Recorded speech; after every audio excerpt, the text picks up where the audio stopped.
Imagine this. The power's out, your phone has no service, and the grocery shelves are empty. Outside, panic is spreading like wildfire. Now ask yourself, are you really prepared? For years, you've been told prepping is unnecessary, crazy, or even paranoid. Society loves to dismiss the idea of preparedness, convincing people that disasters will never happen, or that emergency systems will always come to the rescue. But deep down, you know better. Emergencies strike without warning, and it's those moments of unpreparedness that put lives at risk. This isn't about fear-mongering. This is about survival, and facing the reality most people ignore. Too many still fall victim to dangerous myths and lies that stop them from taking action. Lies like, prepping is expensive, it's only for doomsday fanatics, or, the government will always protect us. These misconceptions can leave you and your family vulnerable when the unthinkable happens. Don't buy into the lies. It's time to separate fact from fiction, take control of your future, and be ready for anything. Keep reading as we expose the 6 most common lies about prepping and how they could be putting you in danger. If you're serious about staying informed and prepared, subscribe now for more tips and insights. Your life could depend on it. Society is not prepared for emergencies. For most of my life, I bought into the comforting lie that society would always have my back in an emergency. I assumed grocery stores would always be stocked, gas stations would always have fuel, and that in general, we lived in a world where convenience would keep me afloat no matter what. That belief almost crushed me when reality hit. Here's the cold, hard truth. When an emergency happens, you won't be the only one who needs something urgently. Everyone will. Disaster doesn't just disrupt your life. It disrupts entire cities, states, or even the whole country. When everyone flocks to the same grocery store or gas station, shelves empty out instantly. Supplies don't last. That store you rely on for essentials? It's not some magical, bottomless pit of goods. It only stocks a few days' worth of inventory, even on a good day. Throw in a natural disaster, panic, or mass exodus, and you'll find those shelves bare within hours. It gets worse. 2 words should make you think twice about assuming life will go on as normal in an emergency. Supply chains. The global supply chain system is one of the most fragile things out there. One hurricane, major flood, or trucker strike can completely derail deliveries. And it's not fixed overnight. When trucks and shipments stop coming, products aren't just restocked like magic. It can take weeks or even months for supplies to return to normal levels. Meanwhile, you're sitting there with nothing because you believed the lie that someone else would take care of you. Still think society's got this? Think again. Look at how fast panic can spread. Remember everyone hoarding toilet paper during the pandemic? That was a relatively mild situation compared to a hurricane, earthquake, or widespread blackout. People get selfish fast when they feel insecure. They'll overbuy, hoard, and leave nothing for the next person. Do you really want to be the one left standing in a store aisle staring at empty shelves? You're serious about protecting yourself and your family. Stop relying on the system. It's not made to save you during a crisis. Prepping isn't paranoia, it's common sense. Stock up on essentials like food, water, and gasoline now while they're available. Start small if you have to, but start. Don't make the mistake of assuming tomorrow's going to be the same as today, because when the system fails, and it will, you'll either be prepared or you'll be scrambling like everyone else. Which side do you want to be on? The time to decide is now. 5. Relying on the government for help. Stop fooling yourself into thinking the government is going to come to your rescue when disaster strikes. I used to believe that a massive safety net would be tossed out by some government agency the moment a crisis hit, but I couldn't have been more wrong. Trust me, if you're sitting around waiting for FEMA, the National Guard, or some other branch of government to knock on your door with supplies, you're setting yourself up for disappointment, or worse. Here's the reality no one wants to admit, but you need to hear. Government aid is slow, disorganized, and often completely inadequate.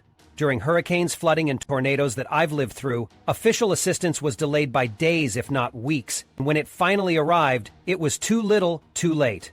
The system gets completely overwhelmed, and even when they do start rolling out help, it's rarely the immediate or comprehensive support people are hoping for. By that time, you're already desperate. What people don't want to talk about is who truly steps up in those moments. You and your local community. Neighbors are the first ones to clear roads and driveways from debris. Families band together to share food, water, and even power generators. Strangers open their doors to others for shelter or lend a helping hand. These grassroots efforts are often faster and better organized than anything the government manages to do. Here's the bottom line. You cannot depend on the government to save you, especially if a disaster is widespread or happens in an area that doesn't immediately grab national attention. The response is going to be stretched thin, if it even shows up at all. Your survival and potentially that of your loved ones will depend on how prepared you are beforehand. Period. Don't get me wrong, it's not like I believe the government is inherently bad or out to get us. They're just stretched too thin, bureaucratic, and not equipped to handle every possible scenario. When emergencies escalate, and they almost always do, the bigger the crisis, the more at risk you are if you're waiting around for help. You need to take ownership of your preparedness. Stockpile supplies, learn basic survival skills, and connect with people in your area so you're not navigating a disaster solo. The quicker you stop believing this false sense of security about government help, the quicker you can take steps to actually protect yourself. No one's coming to save you. It's your responsibility to be ready. 4. Storing food anywhere. One of the biggest myths I fell for was thinking I could store food just about anywhere. I mean, food is shelf-stable, right? That's why they call it non-perishable. What could go wrong if I stash cans in the garage or shove buckets into the attic?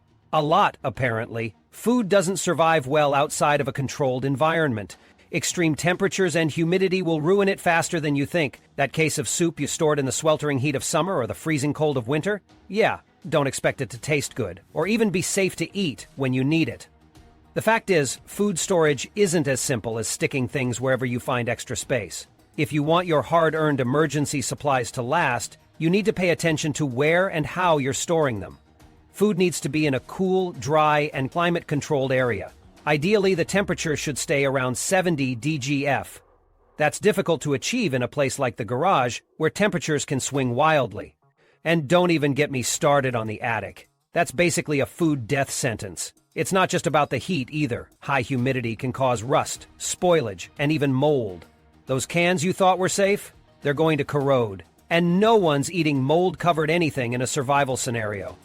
Once I realized that food storage wasn't as easy as throwing stuff in whatever corner I could find, I had to get creative. I cleared out closets and reorganized my shelves to make space. I started using the area under beds to stash buckets of grains and beans. I even turned a spare room into an entire prepping pantry, because I don't want to lose valuable food because of negligence. Sure, it wasn't convenient and I had to give up some everyday comfort, but the security of knowing my emergency food is safe and edible, totally worth it. The bottom line is, take food storage seriously. If you think you can just go about slapping food into random spots in your house, or worse, outside your house, you're setting yourself up for failure. Food isn't cheap, and in an emergency, it's priceless. Don't waste it by being careless. Storing food the right way takes time and effort, but it's better to learn that lesson now than when it's too late. Don't make the mistake I did. If you're serious about prepping, get your storage situation under control. Period. 3. Thinking canned food is enough. I used to think that stocking up on canned food would be all I needed to ride out any storm, but I couldn't have been more wrong. Sure, canned food is convenient, has a decent shelf life, and doesn't require refrigeration, but relying solely on it is like building half a bridge. You're setting yourself up for failure. A prepper worth their salt knows that canned goods are just the bare minimum. They're a starting point, not the end game. Here's the brutal truth you need to hear. Limiting your food storage to cans is lazy prepping. What happens when you get sick of eating the same sodium-drenched, nutrient-lacking meals day in and day out? What happens when your tiny collection of cans runs out faster than you thought because you didn't account for the caloric needs of an emergency situation? Trust me, variety matters, and so does sustainability. That's why I've learned to diversify my pantry. Bulk grains like rice, oats, and wheat are cheap and last for years if stored properly. Freeze-dried foods and dehydrated items are lighter, easier to store, and retain nutrients for the long haul. Then, there's pressure-canned goods, something you make yourself, which ensures you have control over the quality and ingredients. At this point, I've built up my skills in pressure canning, dehydrating, and even freeze-drying. These aren't nice-to-have skills if you're serious about prepping. They're essential. Investing in the right tools is another hard truth to face. A good pressure canner is non-negotiable if you want to preserve meats and low-acid foods safely.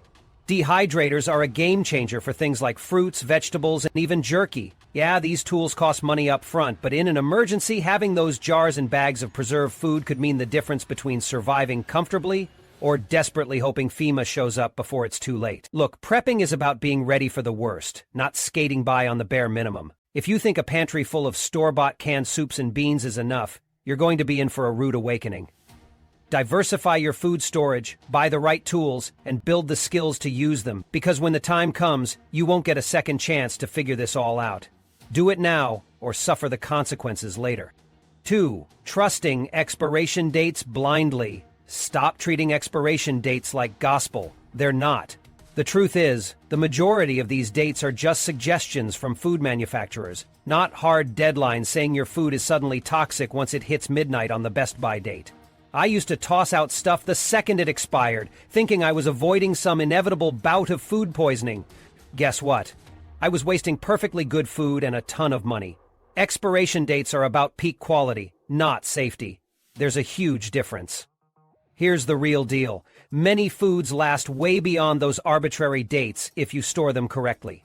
Take pasta, rice, or canned goods, for instance. If they're kept dry, sealed, and away from direct sunlight, these items can keep for months, if not years, past the date on the package. Even perishables like eggs can outlive their label if you refrigerate them properly. And don't even get me started on peanut butter. Freeze it, and you can keep that jar for ages.